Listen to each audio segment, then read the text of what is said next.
What's up, everybody? This is In the Pocket, where we talk about the things and people around sports that you want to talk about. That's Maestro. I'm Big Bob. Maestro, how are you doing today? Outstanding, man. Just having so much fun, just trying to get everything together. Tis the season to celebrate trees Oh, and yeah. everybody yelling at each other and strangers in parking lots because it's the season to be happy. I know we recorded after last Thanksgiving. How was your Thanksgiving weekend, as it Oh, were, I should say? it was pretty good. I was a little under the weather for going outside and throwing the football around in 15-degree weather in short sleeves and shorts, but Nice. that it it is what it is. I guess that's what I'm gonna have to get used to here in Minnesota. How about you? How was your Thanksgiving weekend? It was good, man. I totally had a great chill weekend. Just watched a whole bunch of podcasts on quantum mechanics, and because who doesn't? And read some books on the origin of the imaginary number. So that was great too. Okay, the imaginary. I guess we'll touch base on that after. Well, we have some great questions from the fans this Yes, week. yes. First, I want to start off with B Ron. Shout out to B Ron. If anybody that doesn't know him, check him out. He has a sports video game channel, B Ron Sports. He does wrestling and football stuff. Great question from him. What, in our opinion, makes a player stand out in terms of how good they are? And obviously, depends on the sport. So, Maestro, what do you think? What makes a player good? First thing I'm gonna say for B-Run is put up those fours if you know, you know. I got you, B. Um, or I should have called him B. Aloysius Octavius Ornthar Jerome Ron, the fourth, the fifth, and a half, and the third, my dude. So Yep, yep, yep. Bob, it's funny for for me, this sort of runs into the vein of no matter what the sport is, there are some commonalities and characteristics, right? So first I look for physical efficiency. How smooth do they look when they play or when they're performing, right? Whether they're Canadian curling or swimming or lacrosse or football, if the player looks smooth, that's going to automatically grab my attention because if they are performing at a high level in terms of their performance on the field or on the court or in the water, and they look like they're struggling, I'm gonna have to coach them a different way or teach them a different way.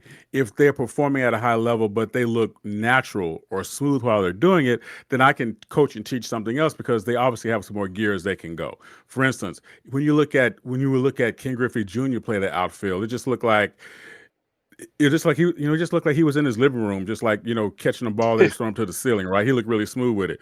But then, with all due respect, you look at a guy like Ryan Klesko who played for the Braves, and it looked like he was on a treadmill, and the earth was the treadmill as he was trying to run and get to a ball. It's, but both were very good at what they did. Right, so that's the first thing I look for is that physical efficiency. The other thing I look for is sort of like that. I look for that ability to adapt to the game to make it look as though they're doing a lot without looking like it. And one of the examples that you and I talked about off air was the idea of like when a quarterback does the play action pass fake, right? They stick the ball out or not to give it to the running back, but they're going to keep it to pass. So what you see with seasoned quarterbacks or quarterbacks who are good at it, they keep their heads level. It looks like a traditional handoff. That hand stays out for about 2 seconds, give or take, and that's a long time, by the way. Whereas you see rookies or people the game is still moving fast for them, they'll stick their arm out really quick. They'll duck their head down. They do all these other actions, right? And it gives away the fake because they're doing too much to do anything at all, right? Yep, yep. So so for me, that's where the standout ability comes in. How natural do they look? And it's something I gave you mad credit for something you talked about. I believe it was last episode. You talked about Jerry Rice, or it might have been an episode before you talked about Jerry Rice, how he wasn't the fastest guy, and because of that, his draft stock dropped, blah blah blah, whatever. Well, guess what? The greatest receiver of all time. No, he wasn't fast, but he got everywhere so efficiently.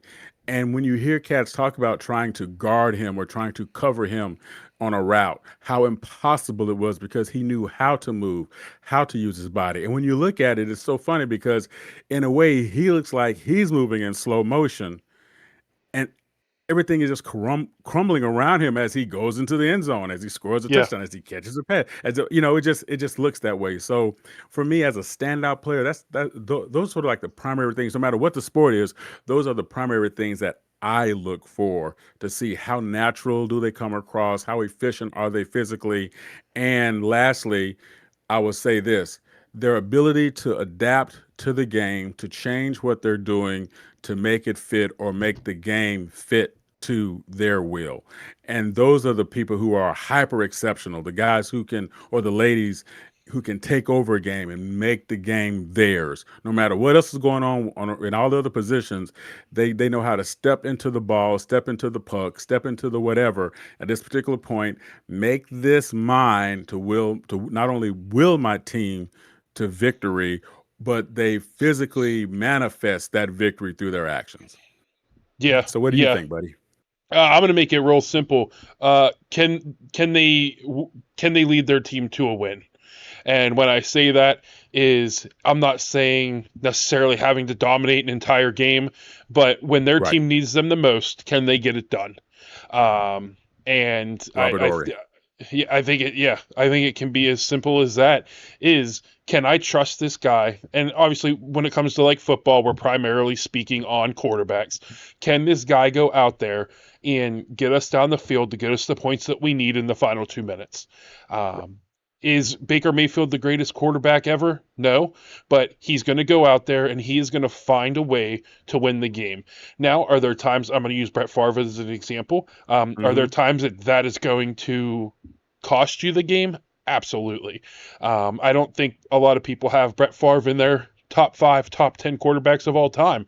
However, I know if I'm starting a team, I want the guy who is going to go out there, give it his all, and anytime he makes a mistake, the very next drive, the next play, whatever it is for him, he's going to act like that never happened, which is why he threw more interceptions than any quarterback in the history of the of the Yeah. Yeah. NFL. But I want that guy he's going to go out there, give it his all, and he's going to get you into a position to win the game. Um, all the other things are great. All the physical attributes and all that stuff are great. But yeah, I want that guy again. Was Tim Tebow? He made his way out of the league very quickly. But at the Yeah. end of the day, and yes, I mean it had a lot to do with the route that Demarius Thomas ran. I believe it was Demarius Hmm. Thomas that caught that touchdown over Right. Pittsburgh. Hmm. Yes, it had a lot to do with that route. But at the end of the day, Tebow still had to get him the ball. Yes, Right. the Broncos turned a very awkward in today's terms. They ran like a 1940s NFL offense. I think what was that one game they ran the ball like 50 times and passed it like 3 times. But guess what? If that's what's going to Six. win That's them, the sixth time. was it six? Yes, you're right. I think it was six. Please fact Eh, check. Please, Bob is probably right, but please fact check. And I think it was six times in total. I think it was three completions or four completions and six passes. I mean, I think it was just last year or not last year because that was Drake May's Patriots. But when Right. Mac Jones was with the Patriots, they had that one game where I think that might have been the game I was thinking. He threw like 3 passes, if any, Right. Hmm. or Hmm. completed, whatever it was. Um, but they did what they had to do to win the game. But yeah, going back to what I think is good is who can go out there, give it their all, and find a way to win the game. Yeah, Bob, you know what? Please, I'm sorry, so sorry. Please put a pin in your thought right there because it was so beautiful the way you said it. And for those of our people, thank you, by the way, everybody, for checking us out. As yep, always, the feedback has been amazing, completely amazing, and really great. And just it means a lot that you care enough about what we're doing to help us want to do it better. As you can tell, there's no egos here. We love the feedback. Call it criticism. That's fine too, because I consider criticism yep, feedback. You're helping us be better, and that means a lot because if it helps you enjoy this show more, then we obviously want to do it. So thank you guys for that. So Bob, please put a pin in where you work. So I want to say something out for our fans who might not know. Um, so Brett Favre went from the Packers. He wasted the Jets' time because he really wanted to go play for Minnesota to get back at the Packers. So that's like the really quick Maestro background version of what I'm going to say next. Look at Go back and I'm sure someone's done a compilation of this. The first, I believe it was 4 game. Big Bob would know this better than I. I think it was the first 4 games of Brett Favre with the Minnesota Vikings. He won every game in the last second with some incredible pass. And you could see by the time I think, and I believe one of the games, I think it was a back of the end zone throw when that should never have been It's made. It's what Bob was against talking about. it was against the 49ers. It's the 49. Yes, right. This pass should never, on any level, by a mortal, should have been made. It's the kind of pass that when a quarterback throws it, even if his coach's father, the father runs out on the field and tries to put him back where he came from. If you know what I'm trying to say here, because boy, you ain't mine, right? So, and Brett Favre will make that pass, and he made that pass, and it was caught, and it was a touchdown. And the game is won. The press conference at the game tells you all you need to know about the pressure that these athletes at that level have on themselves, especially a cat like Brett Favre who wants to will his team to win. And he was asked a question about it, and he broke down so much in the middle of answering the question, and this has to be available on the TubeU thing, that he left the press conference because he pushed himself past his limits to will the team to win. And that's the kind of stuff I hear Bob talking about. And with Tebow, people can talk about Tebow all they want to, but the system let him down. He was the cat in college ball. And I know this because University of Georgia, right here, that guy for the University of the Gators, I refuse to say the state's name, he was just, it was like your big brother at 15 and 16 playing tackle football with all your friends who were 5 and 6 sometimes. and oh, by the way, he should have won the Heisman Trophy at least twice, if not 3 times.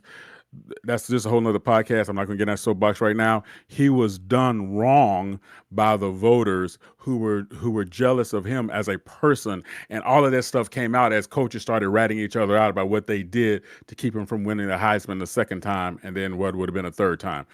That's not the point, though, what we're talking about here. But Tebow was that player that willed the Gators to all those wins and all those national championships.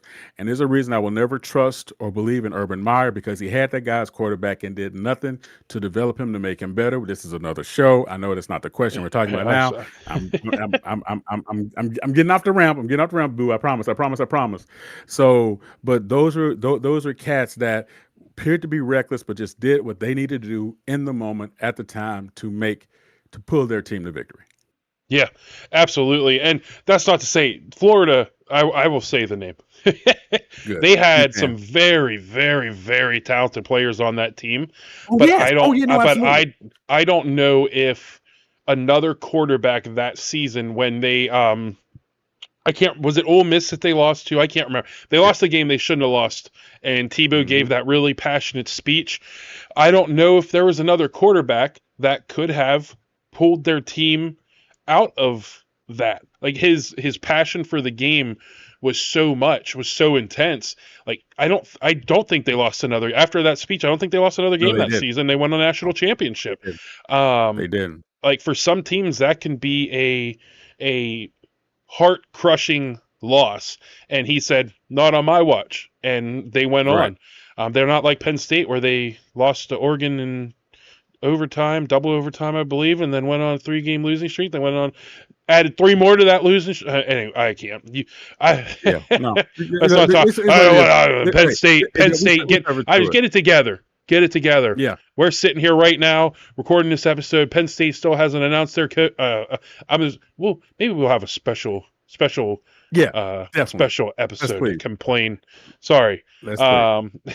Please. Yes, please.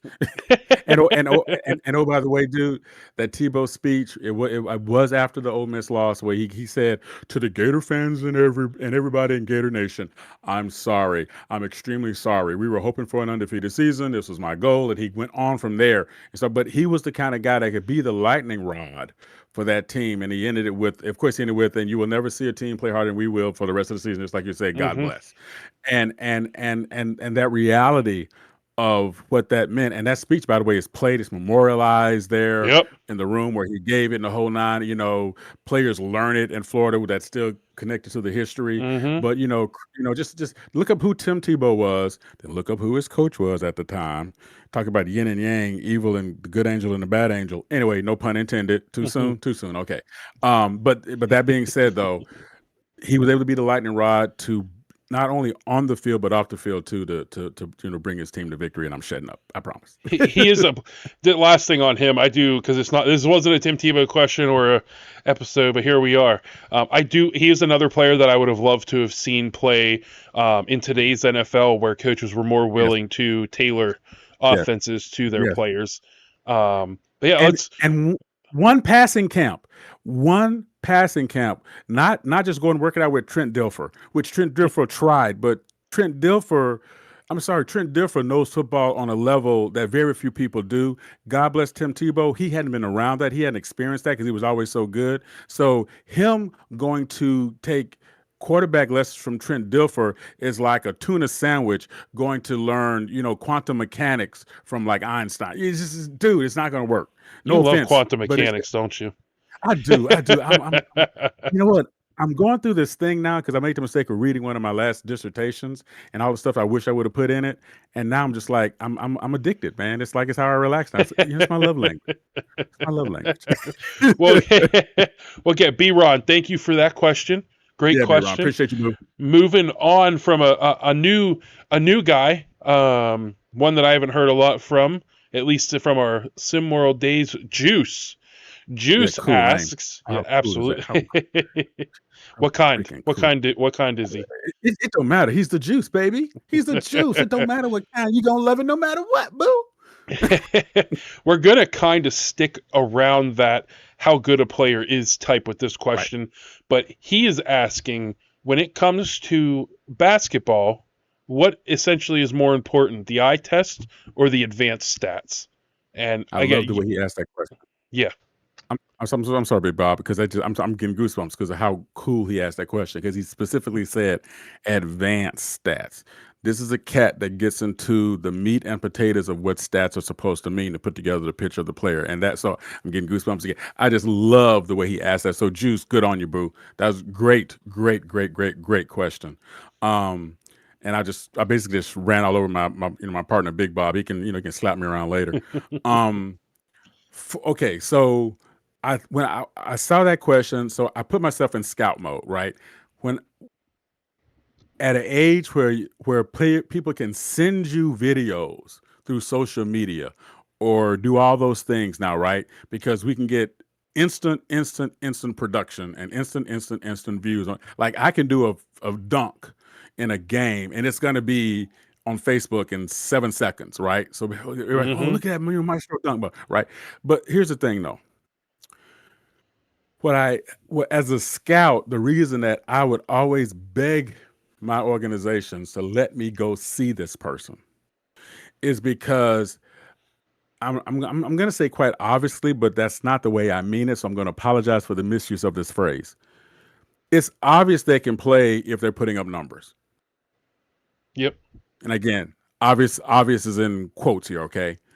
But what's not obvious to me is what type of teammate are they, or can they help me? Can I build a team around them? In other words, are they Dan Marino and they put up all these stats? I know he asked for basketball, but are they a Dan Marino who is, people consider him the greatest quarterback of all time, but he had all these stats, but he was on horrible teams because he couldn't lead his team anywhere because he was a horrible teammate? Or was he a Tom Brady that got to put up stats, but his teams always found a way to win? I'm going to bring that back to basketball. So, I want to see, after you commit a turnover, do you drop your head or do you hustle back on D? I want to see, when you take a shot, do you follow or do you stand there and do the pose like somebody's looking at you, but they're looking at the ball, you dumb jackwagon. But you stand there and pose anyway, just in case somebody's snapping another shot of you. Or are you going to follow up your shot for the rebound, for a rebound? Because the only person who really knows whether you made the shot or not should be you. And if you're a shooter and you don't know when you shoot if you made the shot, you're not a shooter. Period.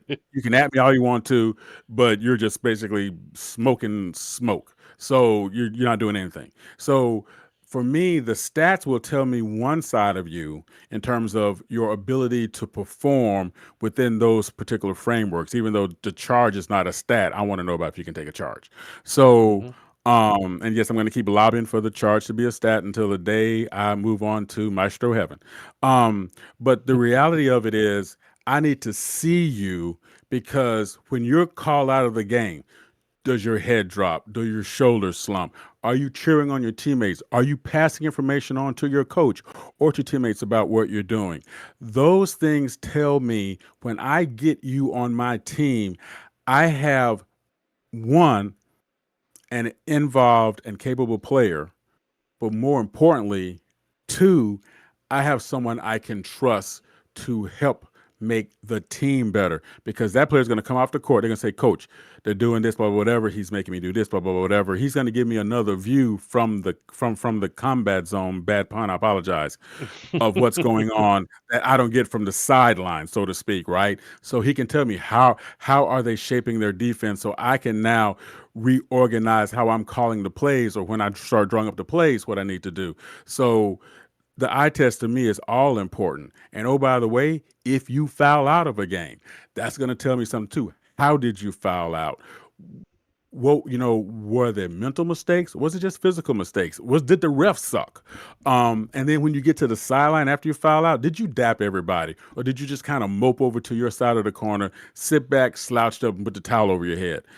The eye test for me is a little bit probably even more important than the advanced stats, even though I like the advanced stats, because that tells me more about who the person is, Juice. That tells me about how much I can trust that person, and more importantly, it tells me about their commitment to win.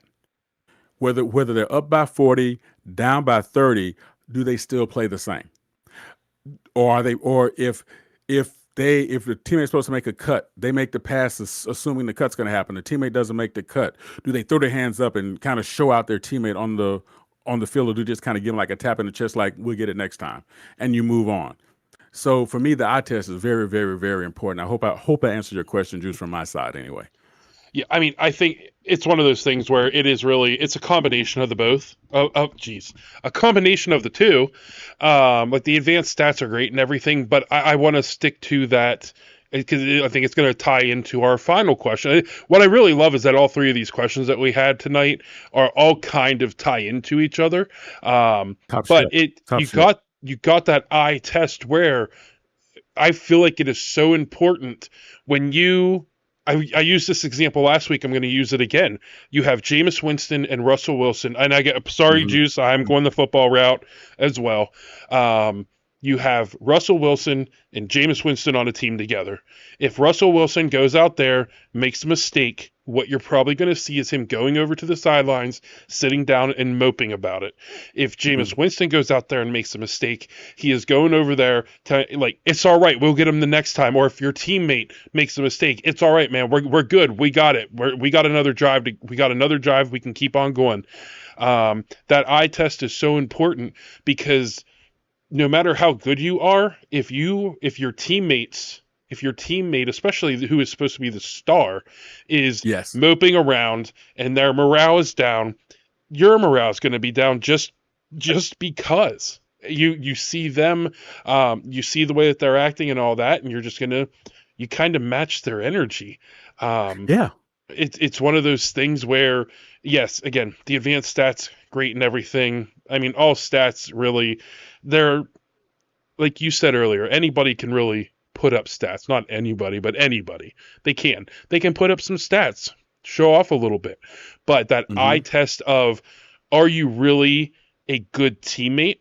Um, and I'm not sure why I'm going that route, but are you a good teammate? Because a good teammate is going to elevate everybody else. So I guess that's where I don't care about the advanced stats as much, because if you get your whole team behind you, those advanced stats, Going to be they'll there. they'll be there. Yeah, they're going to Yeah. be there. They're going to be there. So for me, I'm going to kind of again take the cop out answer of they're both important, but if you don't if you don't pass the eye test, if you're not uplifting your teammates, if you're not keeping their morale up, Hmm. those stats don't matter because you're probably not going to be doing anything. You're never going to find a team who is walking around moping around making a championship game. What you're going to Right. have is for that eye test. Or take a look back to the Bulls, the second three-peat. Jordan, Yep. all of that. You had no matter what, if somebody did something to one of his teammates, Dennis Rodman was going to go and stick up for them, regardless if Mm. they were right or wrong. Dennis Rodman Right. was going to go stick up for them. And what you're okay, that guy's going to go to battle for me. I'm going to go to battle for him. And that's where you saw. I forget. I can't remember who it was against. I think it was Karl Malone or who it was, but Jordan and Pippen essentially, I know they tripped up, but they essentially tackled Dennis Rodman to the ground to keep him from getting kicked out of a game because of how Right. important he was to them. Like Hmm. they're passing my eye test that they are great teammates and they're going to do anything for each other. And those are the teams. I'll use another example of those Clippers from, I always say a few years ago Oh, because great example. I think it was the Clippers where they didn't have a star. Was Tobias Harris on that team? I can't Nice. remember. Yeah, you're Um, right. but yeah, I think it might have been SGA's when SGA was drafted to the Clippers. Um, before they, I, I don't know what they didn't see in him. I know what they saw. It was Kawhi Leonard orchestrated that whole thing. So, Which that's a whole nother topic again, is players being the GM. But yeah. uh, Yeah. that Clippers team didn't have that star. But what you had is 12 to 15 guys who were going to do whatever they could to make sure that everybody was okay. And they did their job. They just did their job and they uplifted each other. So, yeah, again, to stop myself from rambling on, I think I'm going to move on to the next topic. Get Juice. Appreciate the question. Great. Yeah, Appreciate the man. question. Awesome. Love it. Love it. Thank you. Our last question comes from Kai. Kai Killens. Love him. CIA. Love him. CIA in the house. Does the behavior, and this is where I said again, I don't know if they were just all they were all on the same bus here, but again, their topics all pretty much coincided with each other. Does the behavior make the player, and should they have their awards rescinded for off the court actions, or would you brush it aside for the way that they played the sport? And he's using the example of Ryan Wedding, who's a Olympic snowboarder, Mhm. Olympian snowboarder, who is was he number one? I can't. He's Yeah. a drug kingpin. Is he number one on the most wanted list? He's up. I think he's in the top 10 He's for up there. sure. He's up. Yeah. Yeah. But yeah, So, so go ahead. yeah, Kai, first of all, you're the worst because that's a great question. I'm just playing, Kai. You know you're my dude, man. Um, that okay. Here's what I would say. I think most rational, and and rational's doing a lot of work in this sentence. So if it comes out kind of, bougie, I apologize. Can separate the athlete and their performance on the field from their actions off the field because one does not necessarily make the other does not necessarily make the one, right? So you get a player, you know, Michael Vick, he gets caught up in the dogfighting scandal, and that caused people to look at him a certain way, and then it affected the way certain people perceived him as a player. But when he came back and he, even after being away for I forgot how long, when he came back, even at his advanced age for the NFL, he still showed he was able to perform on a level higher than so many others that were even younger than him. The performance on the field, the awards that you get in service and performance, I do not feel should be tied to any mistakes or anything that happens off the field. Now, I believe the writers make it so because they tie in the person on the field to the person off the field. And I think that's where a lot of the misunderstandings come from, including when you get a chance to meet when some players or kids or fans get a chance to meet their idols or the people that they think are really great players, so they expect them to be great people and they find out they're not and they get a little hurt, right? But it's very hard to separate the two. I believe a rational person can do that, So for myself now, and I'm just going to say this: it's different if I'm the coach.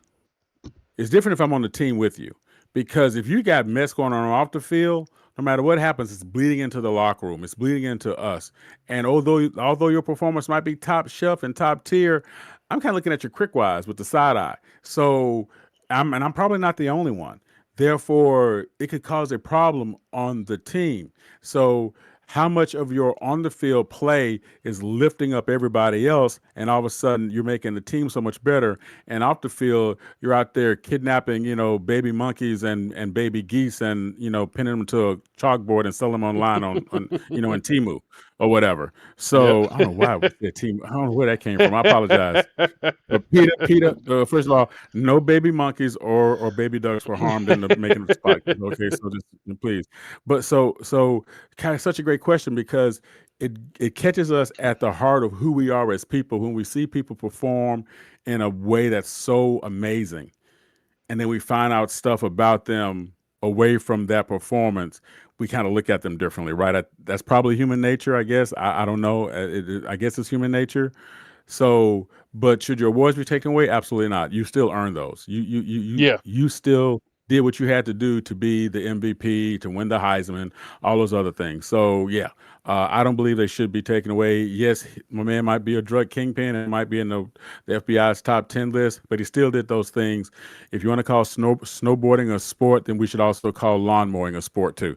So, too soon? My bad. Okay. Well, he's okay. he's And doing a like different he's doing a different kind of snowboarding now. yeah, and also a different kind of grass. I'm sorry, deep dive.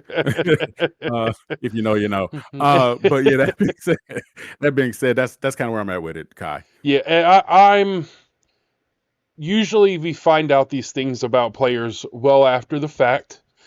hmm So yeah, I don't believe in going back and taking away what they have earned. Now, if we go back and find out that they've cheated to do that, to cheat the sport, yes, absolutely. I do think that at that point we can do something about it. But when you have a guy, I'll use Reggie Bush, for example, because it's the Yeah. easiest one to use. They took hmm away his Heisman Trophy because his hmm family accepted money. I'm sorry. hmm That his family accepting that money did not make him a better player on the field. No, it did Um, not. those are the types of things that if you go back and you can prove like, oh, this guy was using steroids or whatever it is, if they were cheating the game again, and I'm saying the game itself, if they're Right. cheating the game, I Right. don't think they deserve to earn the award, and I don't think they deserve to have it. Now, I think there's very few, probably, examples of that. We can look back at, and now let me say this. I'm going to be a little contradictory here. You look back to the 80s and 90s of baseball.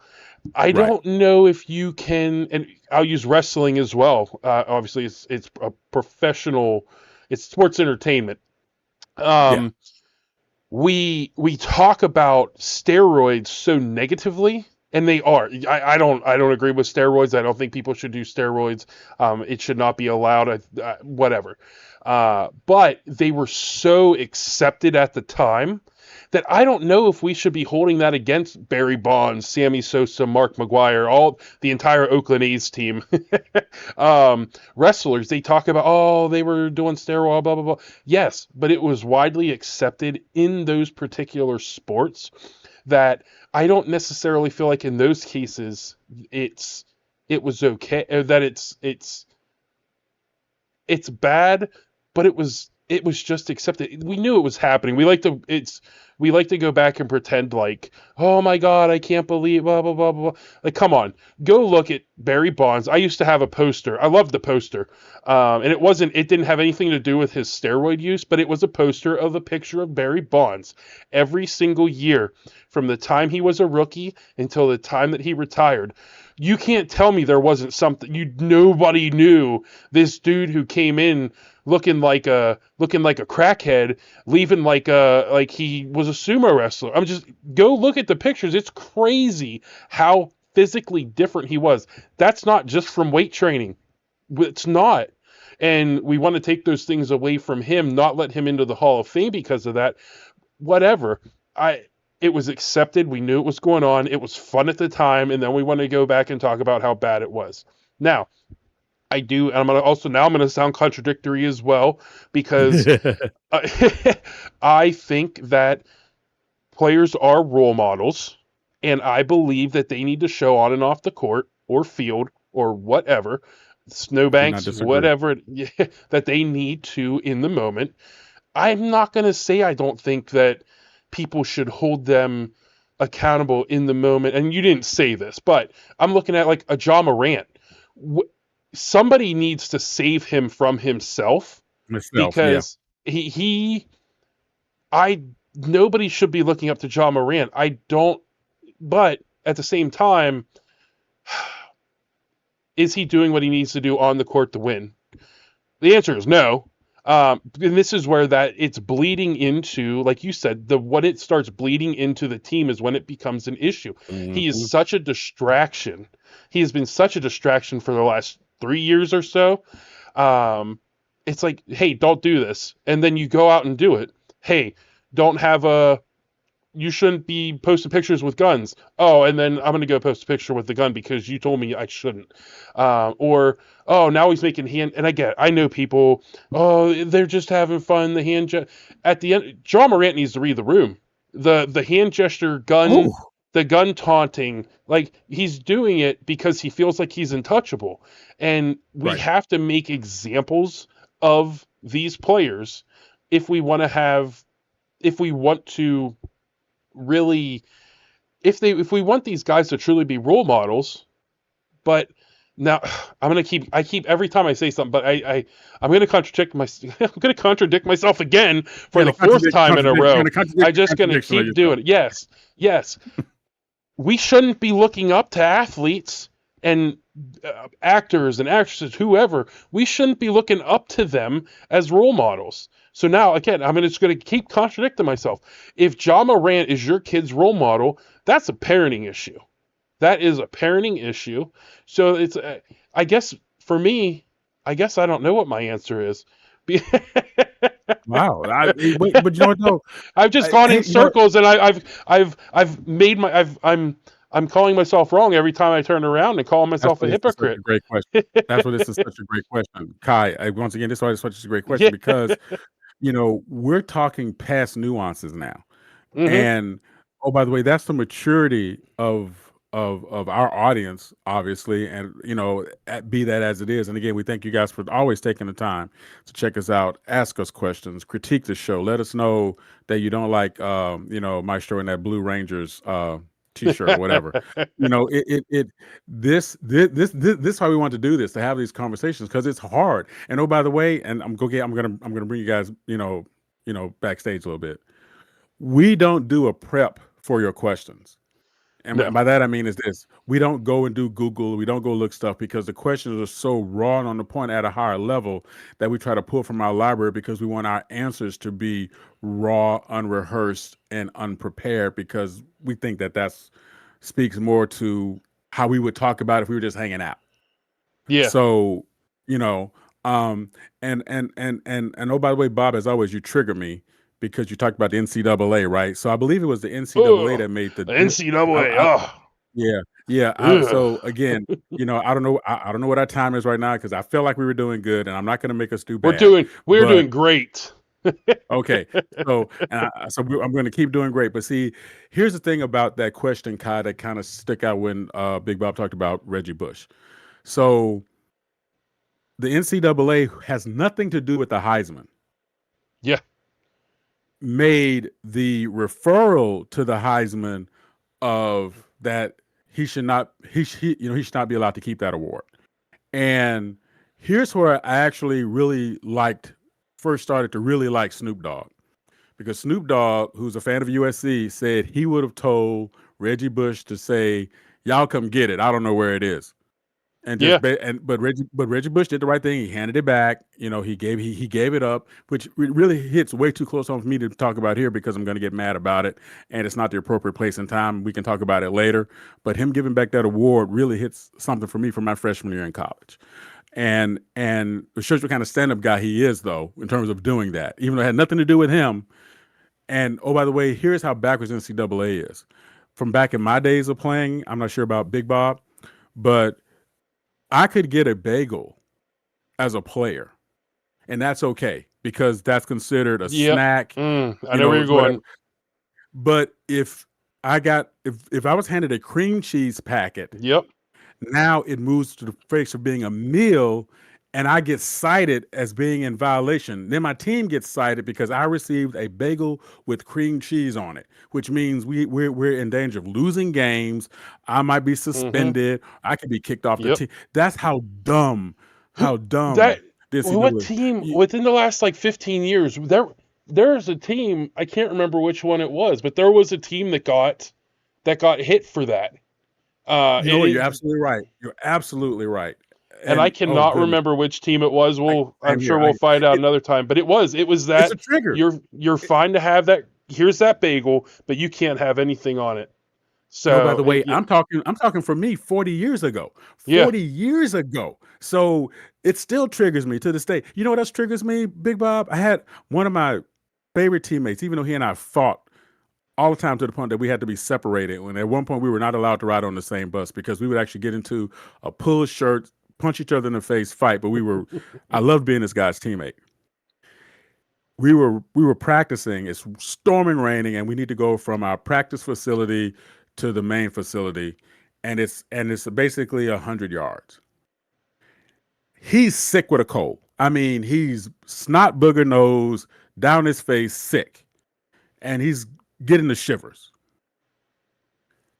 He asked one of our coaches, one of our position coaches, if he could give him a ride over to the facility where our locker rooms were. Mm. And the coach said, no, can't do it. And we thought the coach was joking. We said, oh okay, you're being funny. He was. He says, no, dudes, you guys don't understand. That's going to be considered an extra benefit, something that a regular student here wouldn't get.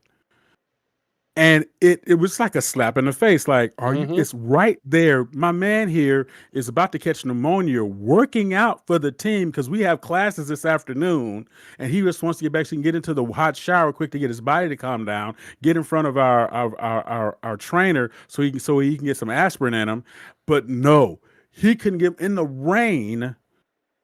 100 yards was an extra benefit. So that's how butt crack stupid the NCAA is, and I'm going to stop right there. I'm going to say something I shouldn't say. Otherwise, I'm going to have to talk. Otherwise, I'm going to have to talk about why I can't stand Rick Newhouse, which is another story. I don't know if anybody likes him right now. Uh, Well, but he no, cost me $500. He cost me oh, $500. Yeah, mm, I said I might as well say it now. So, okay, look up Rick Neuheisel. I think he was the coach of the Colorado Buffaloes, the same team that has with Mr. Sanders right now. And in 2003, he participated in the NCAA March Madness bracket thing, and I think he won or whatever, but he didn't declare his winnings. It was apparently a whole bunch of money, right? So he didn't declare his winnings. So 2008, when he's with someone else, he gets called. Of course, everybody wants to air his dirty laundry. He gets called out. Well, in 2008, the four-letter network ESPN had the online bracket thing, and we did a thing at our college because at this particular point I'm coaching at our college, and I did the men's and women's bracket. I nailed the women's bracket 100% with the exception of the final score between Tennessee and Rutgers. I was off by 2 points, but I nailed the bracket that year for the women's championship, and I nailed the brackets with the exception of three teams on the men's side early losses, but they ended up losing anyway. So I nailed that bracket, and I won our school thing. It's $500. Well, when the Rick Neuheisel news broke, the AD called me in the office, and it became an inquisition about me winning this bracket like I had inside information, right? Now, if anybody who knew me back then knew, I could care less about men's basketball because I was all about women's basketball. So, but then he brought up Rick Neuheisel. And ever since mm. then, Rick Neuheisel's face is on my wall right next to Vladdy Divac, who ruined big men. So you got Rick Neuheisel, who ruined the brackets for me, $500. And I know for some people that's like what they got in their ashtrays, right? But for your boy, I'm sorry, that's like That's like more toilet paper that I could use. And then Vlade Divac, who ruined big men, and then right next to I'm gonna make enemies. I'm gonna stop right now. I'm just saying. Okay, I'm done. I'm talking about Kai. I hope we answered your question. Kai, we tried. We tried. I tried. I We promise really, I really tried. tried. Just But got no. triggered, man. It triggered me, bro. Okay, so yeah, flat answer. If they're cheating the game, take it away. If they're not cheating the Yes. game, let them keep it. No. Yeah.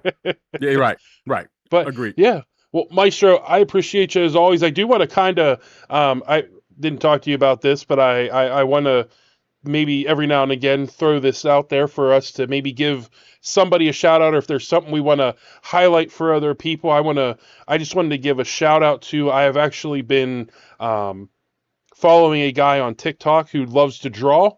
I just want to give him a shout out on his podcast. I'll have his stuff over here. So you guys can go check him out. His name is Dex, dexdraw.exe. I want y'all to check him out. I love the guy. He does great artwork and stuff like that. Is there anybody or anything you want to shout out, Maestro? Oh, dude, you know what? I'm gonna come prepared next time. Yeah. Nobody can Sorry, jump I my know head. I didn't. I apologize. No. Listen. I gotta be flexible, boo. I gotta be able to roll with the punches. This time you caught me, boom. You caught me flash. I gotta hold on. Rocky's gonna hurt you permanent. You know, you got me good that time. I'm gonna come prepared next time because there are some people that Big Bob has been teaching the older guy how to use the interweb thing. So, and I can actually use my phone to search the web, which is bananas crazy, right? You know, I've been coming home trying to figure out how come I put the disk in the computer and the dial-up's not working anymore. And he said, "Just use your phone." So, but yeah, I will come prepared next time. Misa promised. Yeah. Well, Maestro, do you have any final words for our people? Just how much I appreciate everybody. Thank you so much always for your questions, always for your viewership, everything that you do. Yeah. Please keep them coming. Big Bob and I are going to start doing some shorts here soon. We're going to start doing some live events and stuff too.